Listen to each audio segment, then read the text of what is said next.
Moin Heng. Moin Desiré, flottegerem zu gesehen. Bonjour alle goe. Bonjour alle goe.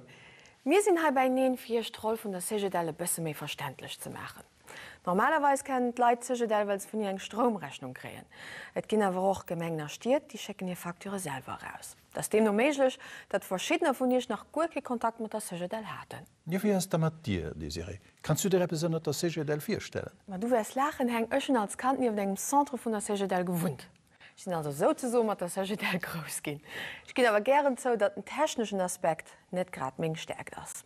Hängt das Dinger Meinung lo CGDL Staatsbetrieb oder nicht? Komm, wir gucken den Tableau von den Aktionären.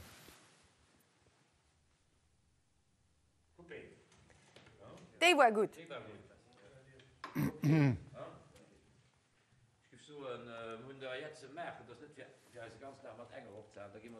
Ja, die waren also, das ist aber auch die am nächsten Nachricht möchten.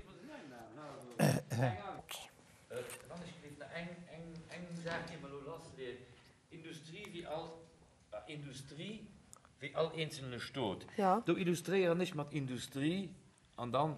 Also ein bisschen senken. Dann illustrieren nicht, indem ich heißerweise die Nützen. Also das ist ein bisschen zähen. Voilà, nee, ein Pause machen, die ich eventuell die Industrie oder für alle. Da kann ich nicht Stot. Auch ein Pause. Okay. Da kann ich du entweder. Zähen. Und dann du auch nur Stot, nicht direkt jemand wird verhalen. Da kann ich durch. Da kann ich du nämlich lächeln. Kann schon am Text sich. Ah. Was wäre dann du noch? CGDL ist sicher eine Société anonym, an der der Staat Hauptaktionär ist. An der der Staat Hauptaktionär ist. Die Rechte und Obligationen von der CGDL sind an einem Konzessionsvertrag mit der Regierung festgelegt. So. Da kommen wir mal an Nummer 3, können wir schon einmal abholen. Ne? Ah ja? Okay. So, attention. CGDL ist sicher eine Société anonym, an der der Staat Hauptaktionär ist. Die Rechte und Obligationen von der CGDL sind an einem Konzessionsvertrag mit der Regierung festgelegt.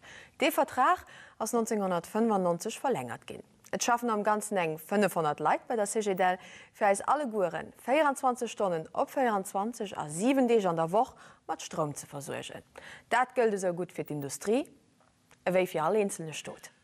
CGDL spielt wirklich eine ökonomisch wichtige Rolle. Ah ja, weil Leben ohne Strom kann sich beim besten Willen nicht mehr vorstellen. Ich würde auf keinen Fall darauf verzichten.